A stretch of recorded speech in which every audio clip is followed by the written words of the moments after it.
Joining me now, Utah Senator Mike Lee, former Alito clerk. Also with me, Mike Davis, Article 3 Project founder, former Gorsuch clerk. Senator, let's start with you.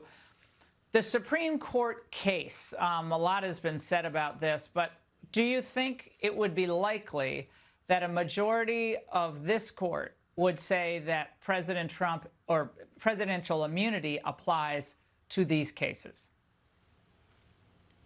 Yeah, I certainly think it should be likely, and I think it will be likely. And the reason is this.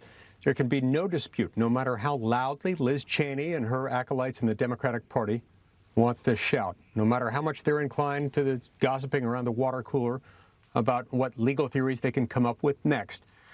President Donald Trump was, in fact, president of the United States on January 6th. And you have to respect that fact in court, lest every president moving forward is going to be hobbled by a sure awareness of the fact that anything he or she may do could wind up bringing that president into court once that president is no longer in office. We don't want that as a country. And I think the Supreme Court understands that that's not workable, nor is it justifiable under the court's immunity jurisprudence. Well, speaking of Cheney, she wrote this op-ed in the Times today arguing that the Supreme Court should act quickly. Of course, she gets it published in the New York Times. The justices should also recognize the profoundly negative impact they may have if the court does not resolve these issues quickly and decisively. Mike, now she's an unofficial litigant petitioner before the court. I would say to Liz Cheney and these Let's go to Mike Davis. I would say to Liz Cheney and these other washed up Republican politicians, this is so much bigger than Donald Trump. This is about the presidency. If you can indict a president of the United States for his official acts, not his personal acts, his official acts, we are going to destroy the presidency and therefore destroy our country. Think about this. Can the Trump 47 Justice Department charge President Obama for capital murder for his extrajudicial drone strike of 2 American citizens, including a minor? Can the Trump 47 Justice Department charge President Biden for his illegal mass parole of illegal migrants into our country and the resulting crimes? Do the Democrats really want to go down this path?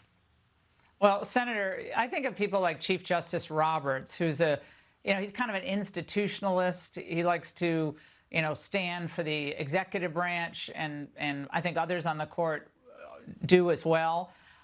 Again, this could be put an end to all of these cases, but I'm concerned that there also might be, through the court, running this fear of their own credibility being put at issue if indeed they short circuit the Democrats' attempt to short-circuit the election.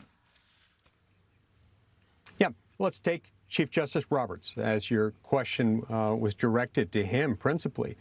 First and foremost, you're right, Laura, he's an institutionalist, and he wants to make sure that the Constitution is solidified in a way that allows for each of these institutions, each of these 3 branches, to continue operating as coordinate branches within our federal government.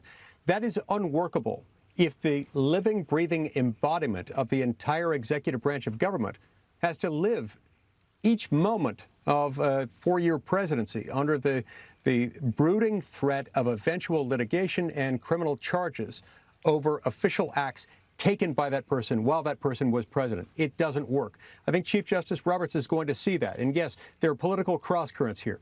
But legally, this should be a no-brainer. For at least a majority, if not a unanimous court. Mike and Senator Lee, thank you both.